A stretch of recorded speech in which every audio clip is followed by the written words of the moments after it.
A melhor tarde do mundo para você, Minas Gerais. Muito obrigado a você, meu amigo, que segue acompanhando a programação da TV Alterosa. Alterosa Esporte, essa bancada aí hilária, bacana, muito inteligente. Fael fazendo matéria externa. Agora segue comigo, segue com a minha equipe, atualizando você com as principais notícias do nosso estado. No programa de hoje você vai ver que mais um ônibus foi queimado aqui em Belo Horizonte. É o segundo veículo apenas este ano, gente. Eu já conto os detalhes para vocês, mas posso adiantar que o passarinho verde soprou para mim que essa retaliação dos bandidos à população está se dando por conta de maus tratos, falta de conforto em penitenciárias aqui de Minas Gerais. Os caras estão sofrendo lá, segundo eles, a bandidagem dá ordem, eles vêm aqui pra rua e colocam fogo, atrapalhando você a sair da sua casa e ir pro seu trabalho. Já é destaque no Alerta, é comigo, Minas Gerais. E você vai ver também que 2 policiais militares morreram em um acidente na MG 423 em Pitangui, região centro-oeste de Minas. Daqui a pouco eu te mostro essa triste notícia para a corporação da Polícia Militar, a nossa bicentenária, nossos irmãos de luto hoje, por conta desse falecimento desses militares aí. É destaque do Alterosa Alerta também comigo. Minas Gerais, uma mulher que foi agredida pelo marido durante 3 anos, criou coragem para denunciá-lo. Após assistir algumas orientações mostradas em um programa de TV. Conversamos com uma psicóloga que fala da importância em se dar visibilidade para casos como este na mídia. A reportagem é de Wagner Oliveira, na tela do Alerta. No desenho feito por uma criança, a tradução de um casamento conturbado. No corpo da mãe, as marcas das agressões. Na cabeça, um lenço para não mostrar o cabelo cortado pelo marido. E as lembranças que jamais serão esquecidas. Nas mãos, o boletim de ocorrência que pede por justiça. Ele batia no meu rosto, meu olho ficava inchado, minha boca ficava toda roxa, inchada. Teve uma vez que ele me deu chute, me bateu muito de chute.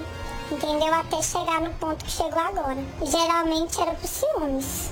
Porque eu não poderia conversar com ninguém, não poderia mesmo ter contato com ninguém. Ele falava que eu era vagabunda, que eu não prestava.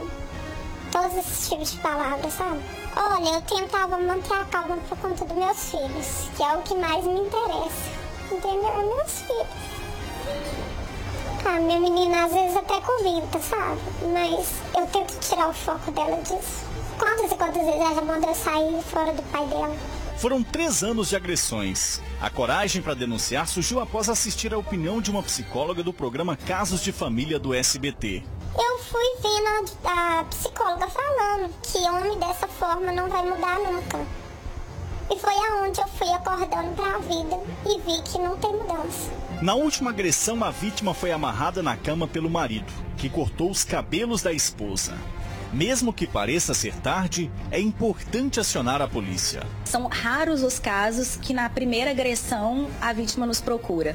Geralmente o que elas relatam é que após muitos anos de agressão, quando elas se cansam, elas vêm procurar ajuda. A vice-presidente do Conselho Regional de Psicologia assistiu atentamente à reportagem e disse que é importante divulgar esses casos para que as vítimas criem coragem de denunciar. Nem todas as mulheres têm todas as informações, por exemplo, de que elas podem denunciar qualquer tipo de violência. Não raras vezes a gente assiste as mulheres em uma situação limite fazendo a denúncia, mas também de forma muito desamparada. Ou seja, que ainda mantém uma relação de dependência econômica com os homens ou então de dependência emocional. Além das agressões físicas, a mulher também sofre agressões psicológicas. O homem pode ser indiciado por ameaças, lesão corporal e cárcere privado. A pergunta que muitas mulheres devem estar se fazendo nesse momento: quando o companheiro agride uma vez, ele agride sempre ou existe tratamento? A violência doméstica contra as mulheres é uma violência machista. Então, estes homens são homens machistas, que significam que eles querem, de uma certa forma, controlar as mulheres. Então, quando a gente está falando da violência doméstica contra as mulheres, não significa que esses homens eles sejam doentes, né? Significa que eles sejam machistas. E sim, claro, né, existe um trabalho de reflexão para ser feito, né, de responsabilização também para ser feito com esses homens. A nossa sociedade, ela é muito machista. Então a gente depende também de uma mudança muito geral de todos os valores da sociedade. Respeito profundamente a fala da presidente, da vice-presidente do Conselho de Psicologia, respeito profundamente, mas eu sou machista e muito macho, respeito as diversidades, respeito as minorias, respeito as mulheres e nem por isso eu sou um agressor. Então, o conceito que a senhora deu, peço licença para divergir, o conceito que a senhora deu de são homens machistas? Não, são homens que não obedecem à lei. Aí a senhora teria a colocação correta. Eu sou machista e não agrido ninguém. Eu sou machista e não agrido ninguém. Não tenho vergonha de dizer que eu sou machista. Convivo com todas as minorias, me relaciono com todas elas fraternalmente, tenho respeito por todas as pessoas que pensam diferente de mim, mas nem por isso eu sou um agressor. Então é preciso entender, viu, Minas Gerais? Peço licença para poder divergir da senhora que acabou de ser entrevistada por nós. Muito obrigado pela gentileza de falar com a TV Alterosa. O problema da violência contra a mulher é a impunidade, senhora. É a impunidade. Porque se o agressor, se o homem que bate na mulher não encontrar no Poder Judiciário, não encontrar na polícia, não encontrar na justiça motivo bastante para que ele não faça mais a agressão que ele acabou de fazer, ele vai repetir. É simples assim. O caráter da pena, o caráter da punição, ele tem que ter o efeito pedagógico, ele tem que ensinar aquela pessoa a não praticar mais pela via e aprender isso pela via do sofrimento mesmo, da reclusão, da proibição dele conviver em sociedade. Isso é agressão contra a mulher. Não é um problema machista, porque eu não me incluo nessa situação. É um problema de pessoas que não obedecem à lei. Aí pode ser gay, pode ser lésbico, pode ser o diabo que carrega, pode ser preto, pode ser branco, marrom, índio, macho, bi, pode ser o que o senhor quiser. Mas isso é um problema de desobediência à lei. Não tem nada a ver com a afeição de homem e mulher, não. Até porque eu queria saber o seguinte, quando acontecer um problema de agressão num casal bissexual, mulher e mulher, quando uma bater na outra, qual lei que vai aplicar? E não é incomum isso acontecer. Quando duas mulheres ou dois homens começarem a se agredir, e se agredir nessa violência aí, qual lei que vai se aplicar, senhora? O problema todo é que, infelizmente, hoje, nós estamos falando para desertos. Pessoas querem arvorar-se, querem ter consigo a resposta para todas as perguntas. Mas não é bem assim. Querem corrigir o Brasil ou começar a corrigir o nosso Brasil? Comecem a aplicar a lei. Comecem a fazer com que alguém que tome 30 anos de cadeia fique 30 anos na cadeia. Coloque alguém que tirou a vida de alguém para poder não conviver mais conosco. Se o custo para o Brasil for construir centenas de milhares de presídios, eu estou pronto para poder ajudar com os meus centavos. Agora, o que não pode, infelizmente, é querer colocar para o lado psicológico. Ah, sim, mas peraí, Stanley, tem um lado psicológico. Às vezes o cara tem um problema mental, a justiça também consegue alcançar esse cara. Faz um exame de insanidade mental nele e, se porventura ele for insano, coloca no hospital psiquiátrico. O problema está no fato de nós termos pessoas reiteradas vezes praticando crimes, praticando violência e não recebendo punição bastante para que ele pare de fazer isso. Esse é o problema. Punam os agressores, que eu tenho certeza absoluta que o índice de criminalidade cai vertiginosamente. Câmeras de segurança registraram o momento em que um homem ataca, olha bem o que eu vou dizer para você, ataca e estupra uma moça. As câmeras mostraram isso. A ação aconteceu em plena luz do dia, no meio da rua, dentro do carro do criminoso. Tudo isso agora na tela para você. Um carro estaciona na esquina de uma rua na zona leste da capital paulista. Um homem desce, vai até a parte de trás e pega algo no porta-malas. Não é possível ver o que é, mas dá para perceber que ele põe o objeto na cintura. Em seguida, vai até a esquina, se esconde atrás do muro e olha rapidamente quem está vindo pela calçada. O homem disfarça e, quando uma jovem se aproxima, ele a aborda. A garota se assusta, tenta recuar, mas o homem segura ela pelo braço. A menina resiste. O suspeito mostra estar armado e arrasta a garota até o carro. O ataque foi nesta esquina no domingo, dia 14 de janeiro, às 7 da manhã, quando praticamente não havia ninguém por aqui. A vítima, de 18 anos, ia para a igreja. Segundo contou a polícia, no banco de trás do carro, o homem a violentou, com a arma apontada para a cabeça dela o tempo todo. Foram cerca de 30 minutos de terror. A ação foi gravada por esta câmera de segurança de uma casa do bairro. O caso foi registrado como estupro e investigado pela Delegacia da Mulher. O suspeito ainda não foi identificado e é procurado pela polícia. O vídeo com cenas do ataque circula nas redes sociais. Moradores da região estão assustados com a ação do criminoso. Nós ficamos muito preocupados, porque nós temos filha da mesma idade do que aconteceu com a menina aqui. Sai todo dia de manhã, né? A gente não sabe o que pode acontecer. Ser surpreendida assim na esquina de repente, porque deu pra ver que ele estava esperando, né? A jovem passou por exames e recebeu atendimento no Hospital Pérola Baiton, especializado no tratamento de vítimas de violência sexual. Vamos lá, Minas Gerais, vamos lá. Dani, coloca as imagens de novo pra mim. Gabriel, que tá embaixo. O cara sai do carro, escolhe a vítima dele, prepara para poder estuprar.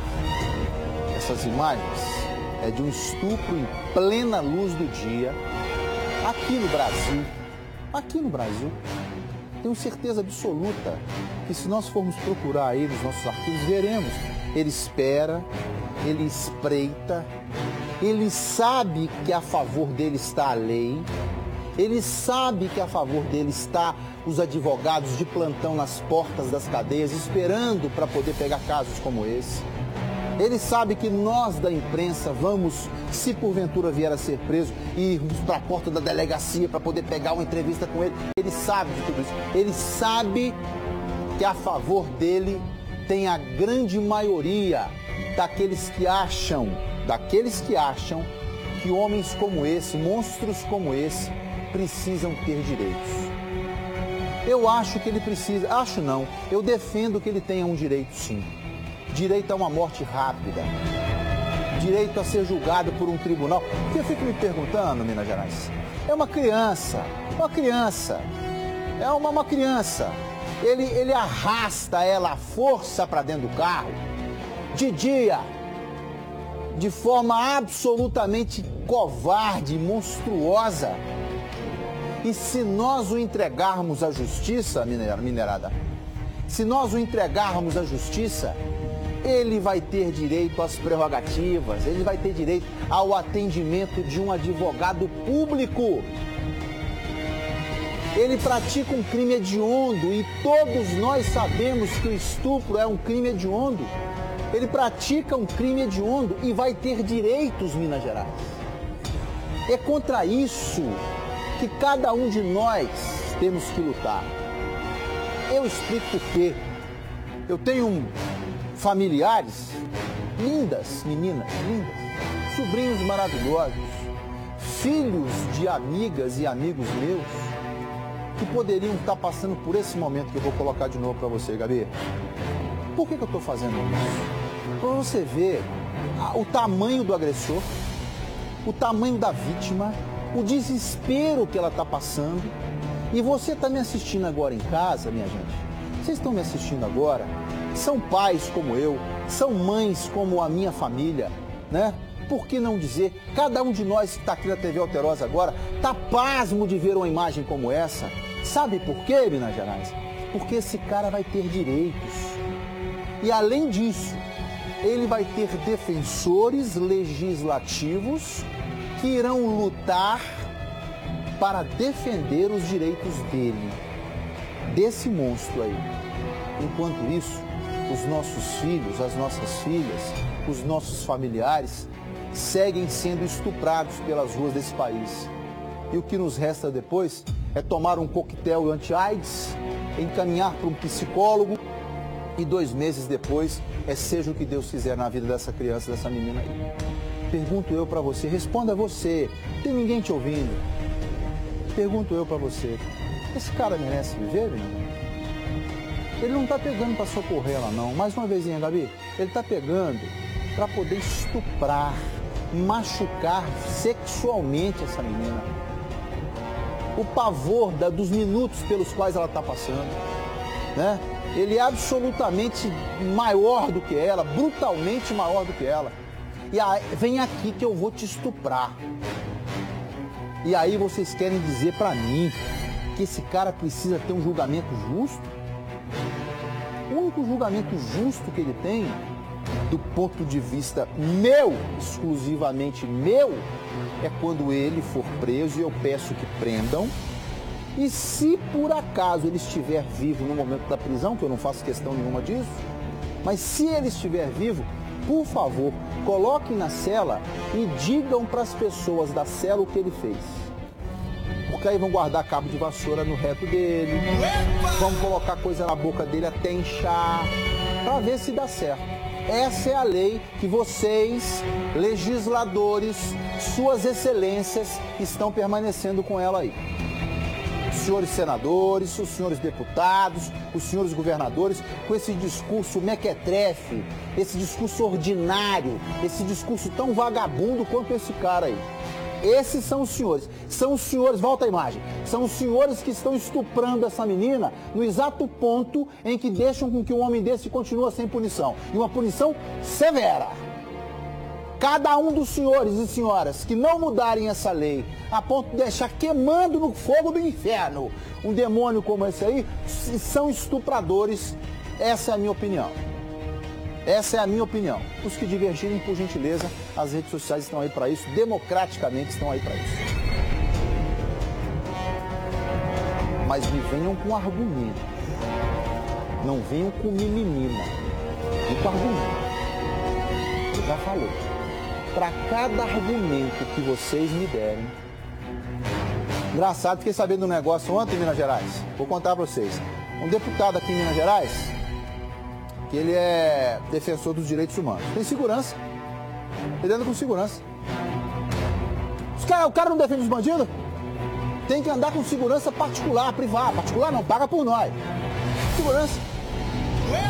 Ué, você não é assim com os caras? Gastando nosso dinheiro. Pega um dia, velho. Pega um dia, cara. Liga lá pro Zeca, pro Mané, pro Tual. Fala pra poder vir fazer uma reunião comigo. Vem discutir comigo aqui, cara. Pra cada argumento que você colocar, eu mando 3 de volta pra você. E fato concreto. Concreto. Fato real. Fato real. Eu sou Stanley Guzmán. Não corro de conversa, não. Mais um ônibus queimado em BH. É o segundo veículo queimado apenas este ano. Wilson Gomes conta pra gente na tela. As chamas consumiram o ônibus rapidamente. Os bombeiros tiveram trabalho para controlar o fogo. O coletivo atingido foi o 617 Piratininga. Dele sobrou apenas a carcaça. O veículo foi incendiado no ponto final da linha. Moradores ficaram assustados com as chamas. Esta mulher, que preferiu não mostrar o rosto, contou que o desespero foi grande. Um conhecido passou no local na hora e avisou pra gente que estava acontecendo fato, né? Do ônibus sendo incendiado. Aí na hora eu só desci pra preocupar aqui com a escola aqui no caso, mas eu não fiquei sabendo de nada que aconteceu não. A chama ter vindo pra escola, ter danificado alguma coisa. Porque falaram que era perto, eu vim mais por causa do patrimônio da escola mesmo. Segundo a polícia, quem ateou fogo ao ônibus foram 4 jovens. O motorista, que terá a identidade preservada, contou os detalhes do vandalismo. Eu olhei, tinha uns 4 meninos tentando abrir o ônibus. Aí, ao que eu cheguei, eles me falaram que a intenção deles era colocar fogo no ônibus, por causa de represália das coisas que estão acontecendo na Dutra Ladeira. Por essa mesma motivação, 6 ônibus foram incendiados no final de 2017, em diversos bairros da capital. Este foi o segundo coletivo a ser queimado este ano. O primeiro foi no dia 2 de janeiro, no bairro Conjunto Felicidade. Um ônibus da linha 1505R foi destruído pelas chamas. Mas vai entender o que passa na cabeça da pessoa. Se foi realmente esse motivo, a gente não sabe. Ninguém, na verdade, sabe, né? Passa na cabeça de ninguém, mas não.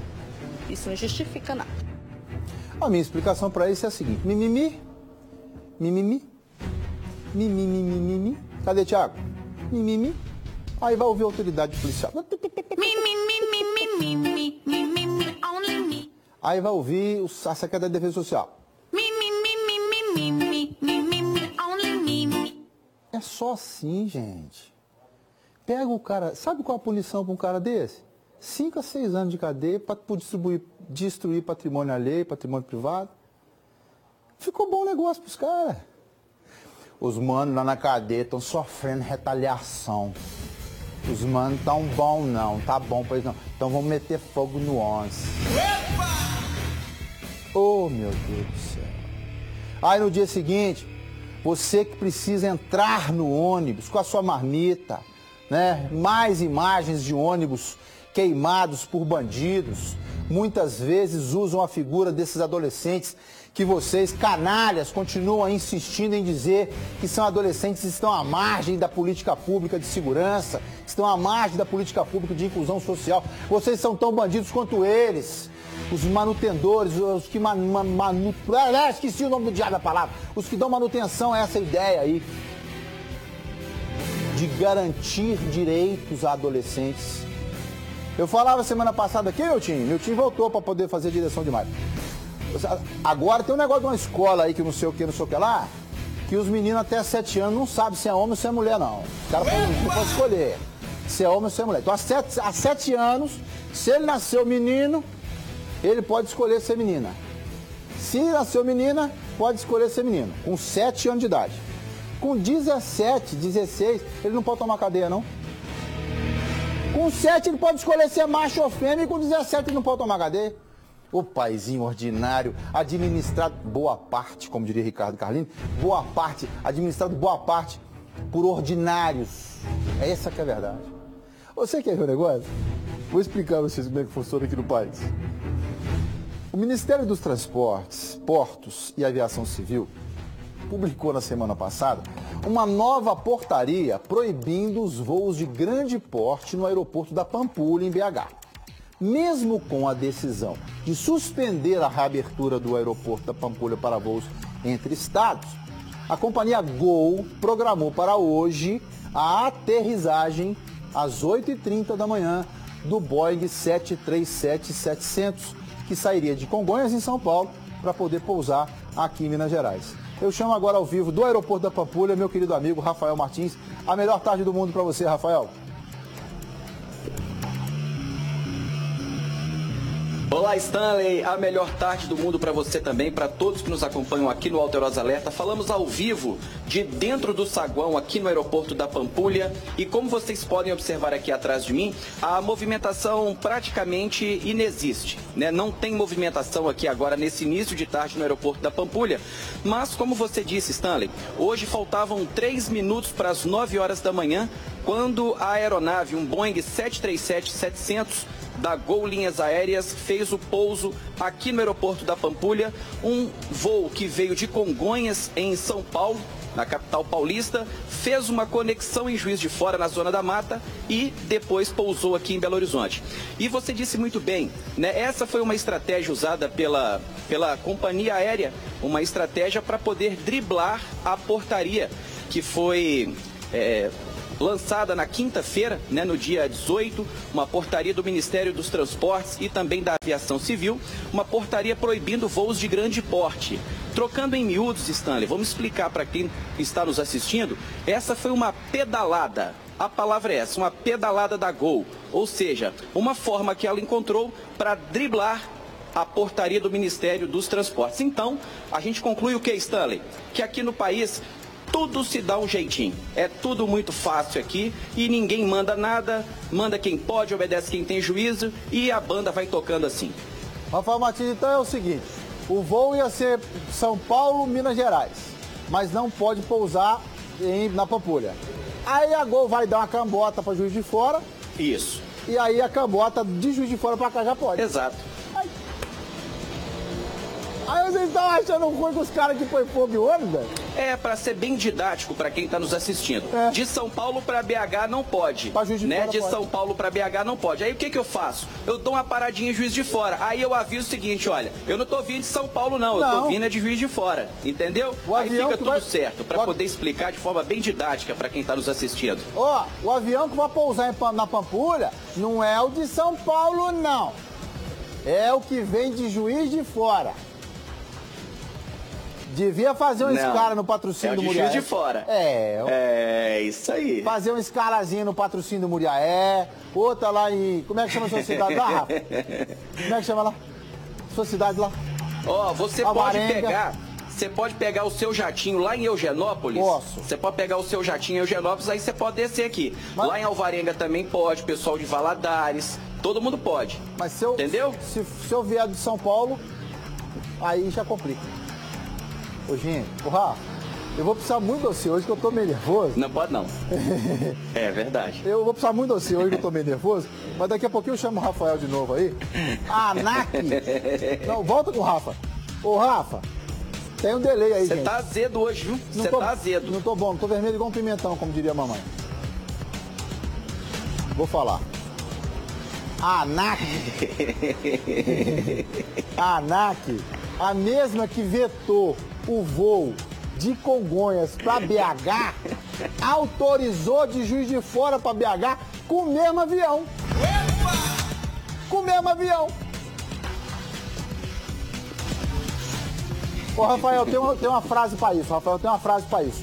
Chama falácias para dormitar bovinos. Entendeu? Conversa para boi dormir. Vamos lá, tá pra mim. O ANAC, deixa eu falar com você. Eu vou fazer isso, mano. Eu vou falar da ANAC. Sabe o que eu acho? Eu acho que a Gol tá no direito dela. Olha, o Brasil se tornou um país, anotem isso que eu tô falando, onde os departamentos jurídicos, eles se especializaram não em defender direitos e deveres, não em defender direito e cobrar obrigações, não. Eles se especializaram em ganhar tempo, em fazer delações premiadas, em negociar prisões, negociar rendições. Nós nos tornamos um país onde a presidente do Supremo Tribunal Federal diz não vai ter a posse de um ministro, uma ministra, que é de responsabilidade exclusiva do presidente da República. Nós nos tornamos uma torre de Babel do ponto de vista administrativo. Ninguém sabe o que fala, ninguém sabe o que faz. As maracutaias estão nos currichos por aí.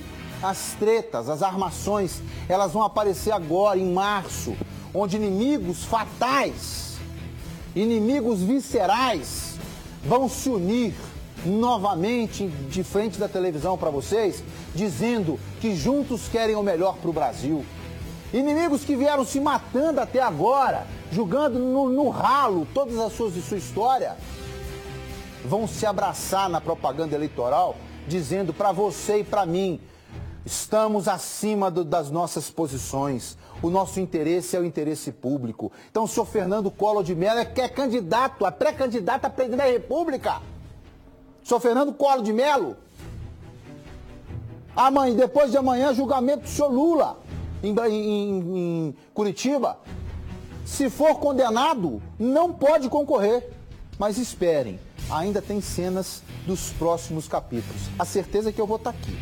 Vou para o intervalo e volto já já. Me espere, Minas Gerais.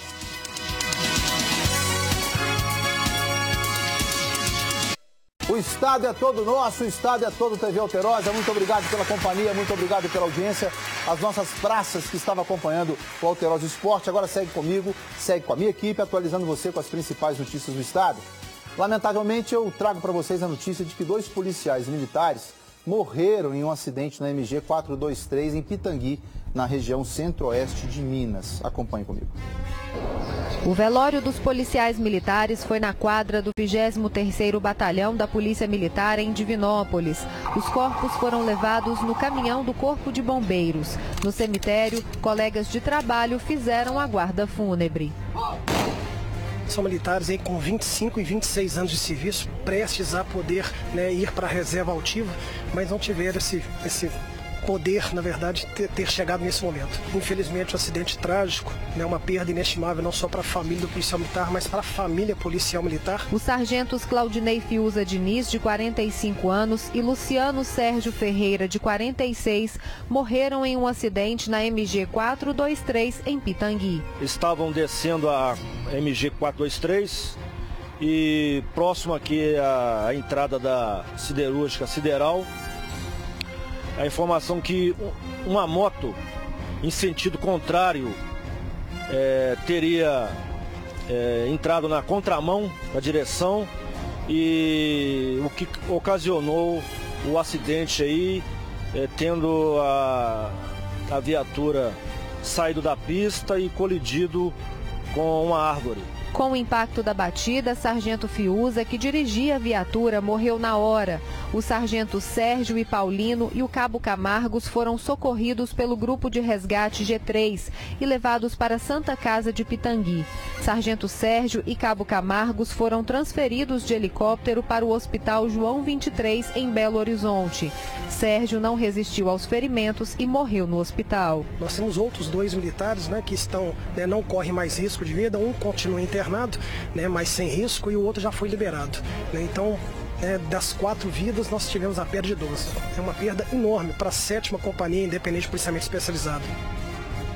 A companhia receba as congratulações da TV Alterosa, do Alterosa Alerta, as minhas particulares, meus sentimentos particulares.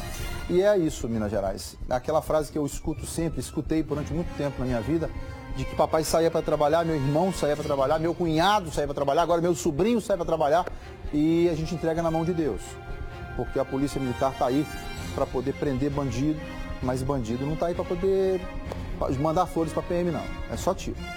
Então, meus sentimentos, meus sinceros sentimentos à corporação que eu tanto amo. A polícia procura por travestis que assaltaram um motorista na Zona Sul de São Paulo. A ação foi gravada por câmeras em um retrovisor. O motorista colocou aquela câmera ali para poder acompanhar a rotina dele e olha o que foi filmado na tela. Eram quase 5 da manhã quando este motorista parou no sinal de trânsito.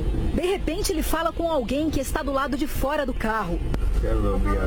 É um travesti que entra no veículo. Ele insiste, oferece um programa, mas o motorista nega.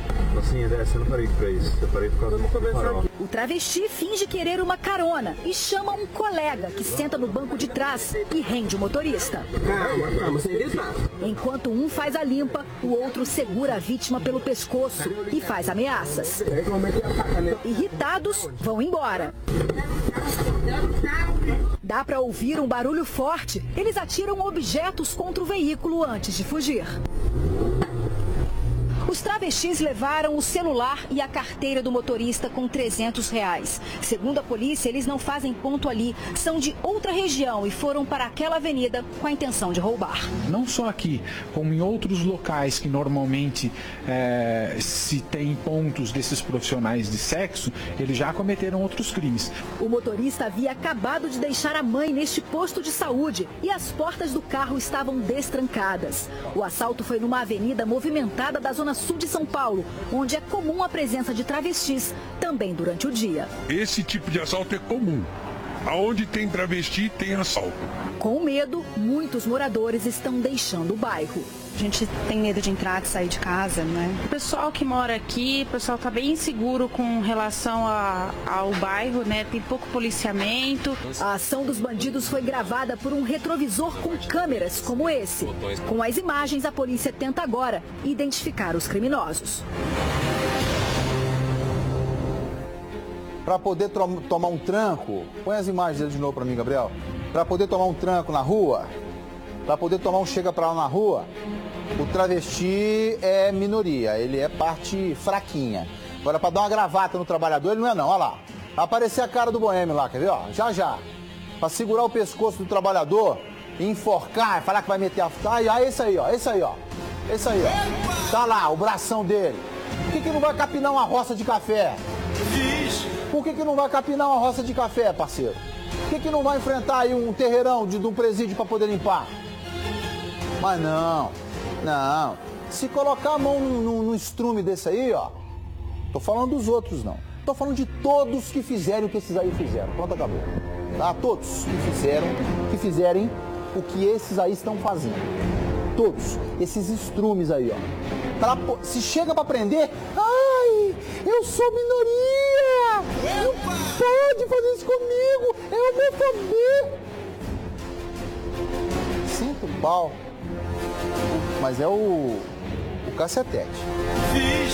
Mas dá muito. Dá pouco, esse aqui, não aqui, Paulo.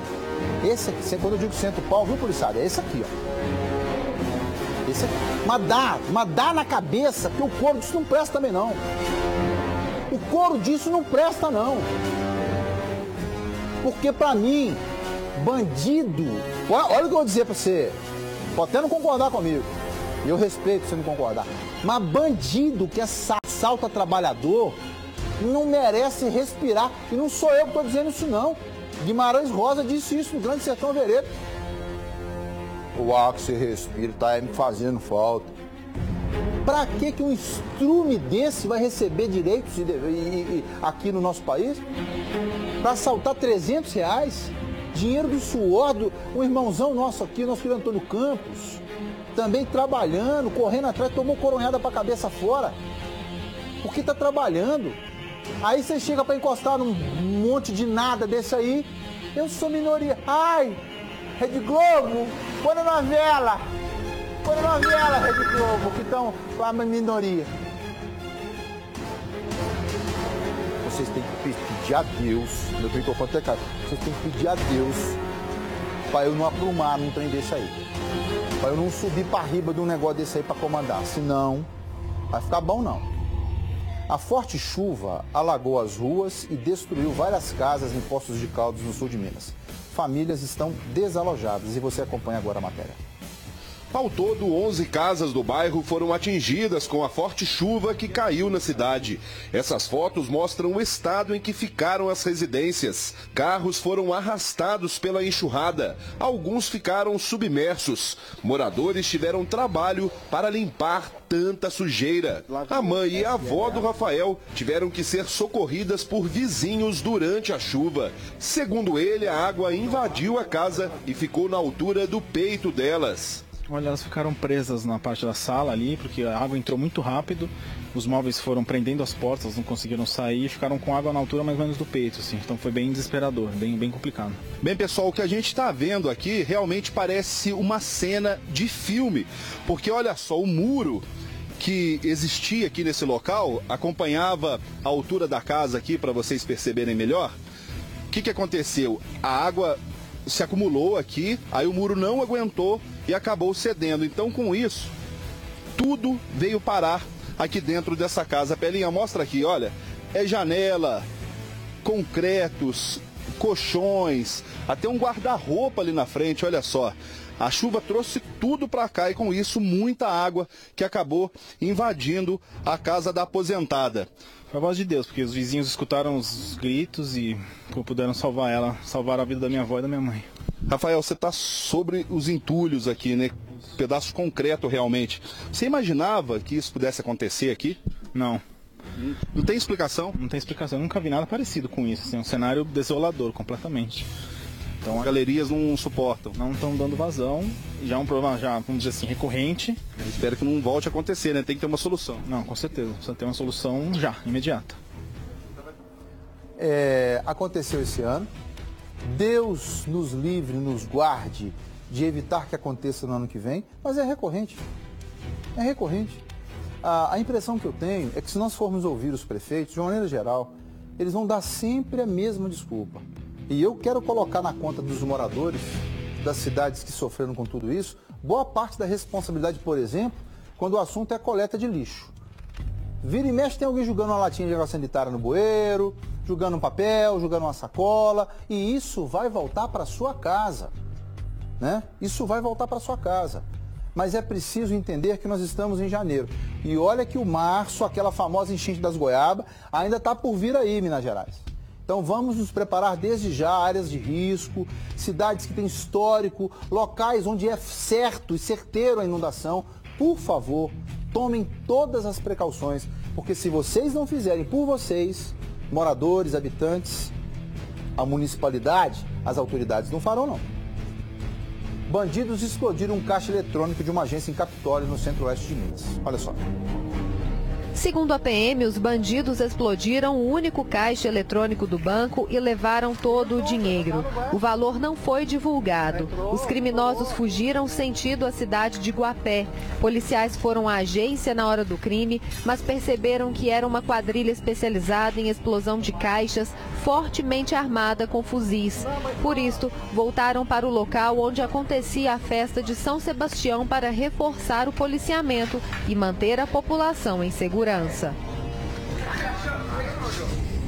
E por falar em banco, os serviços prestados pelos bancos estão presentes no dia a dia dos consumidores. Pagamento de contas, recebimento de salário, depósitos, enfim. O problema é quando aparece no seu extrato aquele débito que você não contratou ou aquela cobrança por um novo pacote que jamais procurou. Pois é, exemplos não faltam, né? Tanto é que somente o PROCON da Assembleia registrou no ano passado quase 1.000 reclamações de clientes insatisfeitos com os serviços prestados. Tem ainda aqueles de portabilidade de crédito, em que o consumidor tem que tomar muito cuidado para não acumular mais dívidas. É a dica da Alterosa Alerta para você. Vem comigo.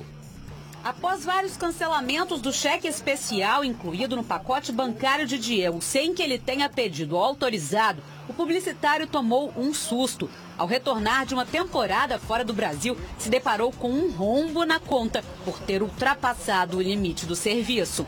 E foi nessa hora que eu pus a mão na cabeça e falei assim, o que está acontecendo? Respirei fundo, fui até o banco e aí, não, mas não é bem assim, aconteceu, não é, esse é um dinheiro que entrou e tudo mais e ficou, basicamente, eles alegam que não tiveram culpa de nada, porque era um benefício que o banco estava dando, mas que acabou me prejudicando bastante. Diego negociou, pagou a dívida no próprio banco e encerrou a conta.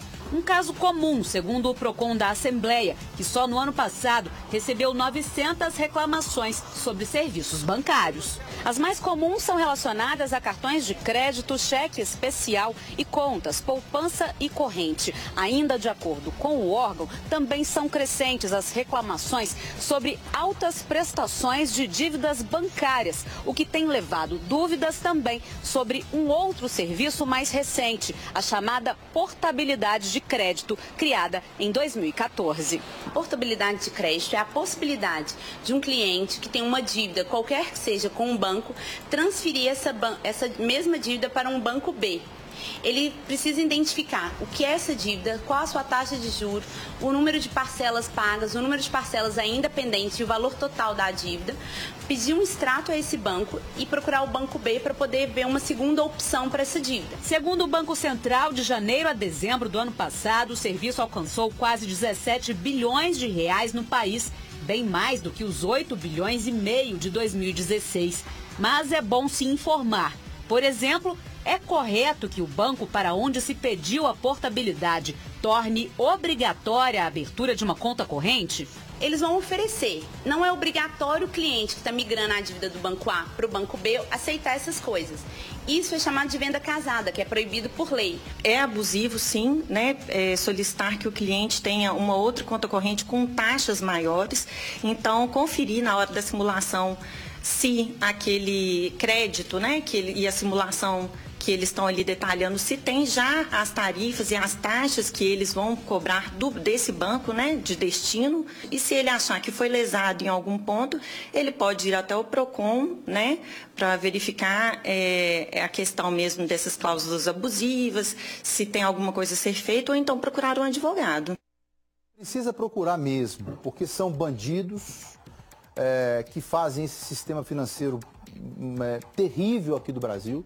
Um sistema que se baseia em juros, em cobrança de juros, em cobrança de taxas.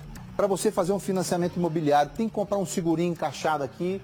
É assim, senão o seu pacotinho vai lá para baixo, você fica sem casa. E aí não me peçam, por favor, para poder provar, não, viu, Caixa Econômica Federal? Que o meu tá lá. O meu tá lá. Curiosamente, no dia que eu assinei meu financiamento do meu apartamento, tem lá um segurinho de 1 ano que eu tive que fazer.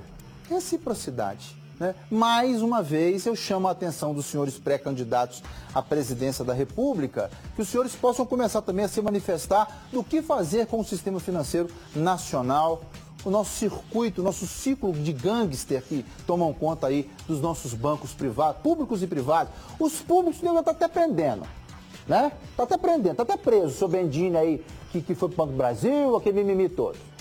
Está até prendendo. Agora, os privados, está na hora de alguém com tinta forte escrever novamente o nosso sistema financeiro. Senão, não há PROCON que dê jeito.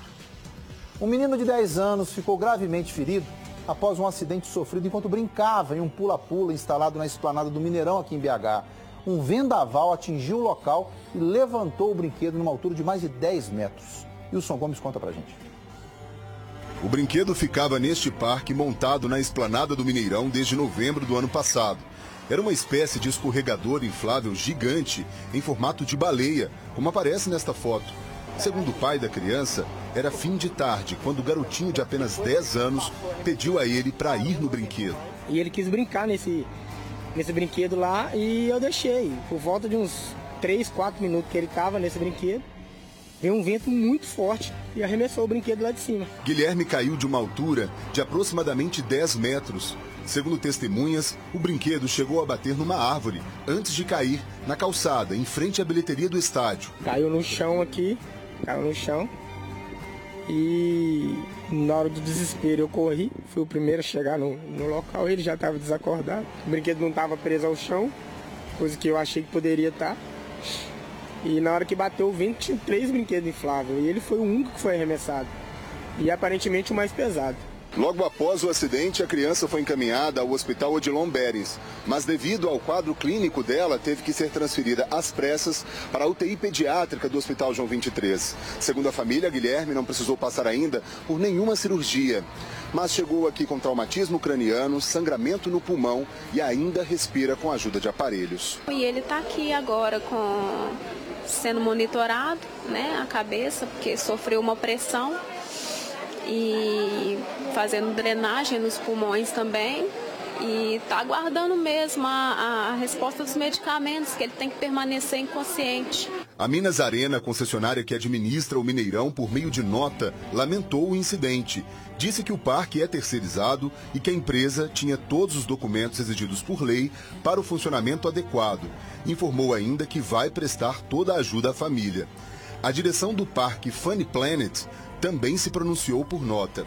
Além de lamentar o ocorrido, disse que tinha todos os alvarás de funcionamento em dia, o que também está à disposição da família. A perícia já esteve no local para averiguar se havia ou não alguma irregularidade no brinquedo. Eu quero tentar manter meu coração em paz, né? E depois a gente vê o que vai fazer, mas agora eu não quero pensar em nada disso, eu quero só que ele melhore. Você não consegue raciocinar, você não consegue viver, cara. Então é pegar com Deus e esperar. E vai dar certo, tenho fé em Deus que vai dar certo. Mas tanto a Minas Arena quanto a empresa que presta esse serviço, óbvio que vocês têm responsabilidade, óbvio. Não é a concessão de alvarás que inibe ou que retira de vocês a responsabilidade, por exemplo, da negligência. Negligência. Deveriam ter, sim, fixado os brinquedos ao solo, para que em uma ocasião, naquela lei de Murphy, o que pode acontecer vai acontecer, em se prevendo uma ventania, esse brinquedo pode ser arremessado para cima e cair e machucar alguém. Então, pensando nessa hipótese, nós, por precaução, por diligência, por inteligência, por amor à vida alheia, amor à vida do consumidor do nosso serviço, nós vamos sim criar situações para fixar esses brinquedos ao solo. Eu espero que a perícia, com a expertise que tem, alcance essa fala que eu estou dizendo aqui para responsabilizar. Primeiro, vamos buscar em oração o restabelecimento, o pronto restabelecimento dessa criança. Segundo, vamos atribuir responsabilidades a essas empresas que, por negligência, deixaram de tomar as providências necessárias para que tudo funcionasse com a máxima segurança. 2 meninas morreram no final da tarde deste domingo, vítimas de afogamento. Elas estavam com a família em um clube de Belo Horizonte. Quem tem as informações para mim é o Rafael Martins. Rafael, eles estavam num clube, é isso?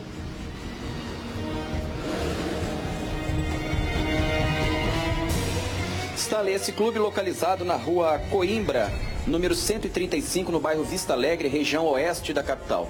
Essa tragédia, como você disse, ela aconteceu no fim da tarde passada e as duas meninas são primas, a Heloísa Ferreira Silva, de 4 anos, e Alice Santiago Silva, de 3 anos. Segundo o boletim de ocorrência, a família deu falta das crianças e quando foram localizar as meninas, elas estavam boiando dentro da piscina, né? Boiando já sem vida. Os bombeiros foram chamados e constataram a asfixia das meninas. A Polícia Civil, Stanley, informou que o corpo das meninas foi liberado nessa manhã e um inquérito vai ser aberto para apurar as causas do acidente. As partes serão ouvidas e uma vistoria será feita no clube. As crianças estão sendo veladas no Cemitério da Saudade e o enterro vai acontecer hoje às 17 horas. Obrigado, Rafael, pela informação. Segue comigo aí. Eu só quero dizer para vocês o seguinte. O meu querido Rodrigo, da Kiko Car, meu irmãozinho, mora no meu prédio lá, vizinho de porta, mandou para mim ontem um vídeo de uma piscina pequena. E nessa piscina relativamente pequena mesmo, piscina doméstica, tranquilamente uns 10 adultos e uma criança brincava no redor. Brincava ao redor. Ela caiu, escorregou e caiu. Se debateu dentro d'água. As imagens filmaram tudo aquilo. A mãe da menina, não mais do que 1,5 metro de onde ela estava, tomando sol, não viu o que estava acontecendo e teve que sair correndo para poder socorrer a criança. Cuidado, gente, o verão tá aí para poder aprontar para cima da gente, hein? Já avisei, represa Várzea das Flores, muitas mortes por afogamento lá, cachoeiras. O interior de Minas é dado a esse tipo de aventura. Cachoeira, pais, se forem levar seus filhos, por gentileza. Também matéria de capa de jornal ontem, dizendo que pai perdeu um filho, não conseguiu entrar na água porque não sabia nadar. Viu o filho morrer afogado, o pai não sabia nadar. Então, por favor, se forem sair para um passeio, não se deixem levar pelo momento de alegria, não. Prestem atenção aos seus filhos, porque pode ser a última vez que você vai vê-lo, se não tomar as devidas providências. Vem comigo, Minas Gerais. Não perca a grande oportunidade de você adquirir o seu lote a apenas 20 minutos do centro de BH, na região de General Carneiro, antes ali de Sabará. Lotes a partir de 300 metros quadrados, urbanizados, água, luz, calçamento, meio-fio, tudo preparadinho para receber você e a sua construção. A apenas 20 minutos do centro aqui da capital, próximo ao final do ônibus de Itacolomi. Lá tem comércio em geral, tem escola, posto médico, posto policial e o financiamento é próprio, conosco, sem consulta ao SPC nem ao Serasa. Tudo com uma pequena entrada e prestações a partir de R$ 399 mensais. Stanley, não consigo pagar a entrada porque eu tenho material escolar dos meus filhos para comprar. Já falei e vou manter isso aí enquanto eu puder segurar o pichulé, tá certo? Minas Gerais, comprou o lote lá, o material escolar dos seus filhos, de 1, de 2, de 3, de 4, espero que você não tenha mais do que isso, mas o material escolar dos seus filhos compreendendo caderno, lápis, caneta, lápis de cor, estojo e mochila, é por minha conta. Comprou o lote lá conosco, o material escolar é por nossa conta, ok? Então não perca a oportunidade de fazer um excelente negócio. O telefone está na sua tela, 31 4102 9002. Vou repetir, 31 4102 9002 ou no WhatsApp 99203 7771. Ligue e faça um bom negócio. Eu estou indo para o intervalo e eu volto já já. Minas Gerais, e a família de um menino com paralisia cerebral está sofrendo por falta de recursos. Medicamentos que deveriam ser fornecidos pela Secretaria Estadual de Saúde não estão sendo entregues ao paciente. Quem conta para nós é Wagner Oliveira. Na tela. Patrícia passa a maior parte do tempo assim, cuidando do filho. Daniel Madeira tem 11 anos. Por causa de um erro médico no parto, teve paralisia cerebral e precisa de cuidados especiais. O garoto necessita de alimentação e uma medicação que a família não tem condições de comprar. Uma decisão judicial de 2016 determina que a Secretaria Estadual de Saúde forneça leite, fraldas e os remédios para o garoto todos os meses. E não tenho recebido nada também. Você entra em contato com a Secretaria Estadual de Saúde, o que eles alegam para você? Eles falam que está em processo de compra, mas desde 2016 até hoje, em processo de compra. Em 2016, a TV Alterosa mostrou o drama vivido pela família. O problema é o mesmo e as justificativas para não cumprir a decisão judicial também. Falam comigo que está em processo de compra. Para complicar ainda mais a situação da família, o benefício do INSS de um salário mínimo foi cortado recentemente. Por que, Patrícia? Devido a uma carta que eu recebi no dia 24 de agosto falando que estava havendo irregularidade com renda superior, alegando que minha filha mora comigo, trabalha e tudo mais, sendo que é mentira. Fizemos a defesa, eles foram e extraviaram a defesa. Aí recebemos uma outra carta falando que foi suspenso e sem prazo de normalização. E estamos esperando a resposta de Brasília, que até hoje nada no momento, que é de um salário mínimo, mas por pouco, que faz muita diferença aqui. As despesas da família custam cerca de R$3.000. Patrícia, que não pode trabalhar porque precisa cuidar do filho, não tem conseguido arcar com todos os gastos. As contas deste mês estão atrasadas. Estou passando por situações muito difíceis. Tem um gasto muito grande com ele. As pessoas que estiver nos vendo, que estiver vendo o Daniel e que puder ajudar, que entre em contato com a gente. Bem, doutor Marcos Tadeu de Oliveira e Brito vai olhar essa parte do INSS, que é o advogado aqui do Alterosa Alerta, junto com a doutora Cristiane, mas eu não deveria não, mas eu vou falar. O Estado de Minas Gerais disse que está com problemas de caixa, entende que é necessário fornecer o medicamento, mas está com problemas de caixa desde 2016. Eu vou explicar para vocês como é que fazem para comprar. Pega aquela lista de produtos que vocês iam comprar para o cerimonial do governador, vitela, cordeiro, uísque, tal. Pega isso, encosta e compra torresmo, buchada, jiló, fígado. Tenho certeza que vai sobrar dinheiro para comprar remédio pro rapaz. Tô ficando por aqui, Minas Gerais. Até amanhã, se Deus quiser. Amo você.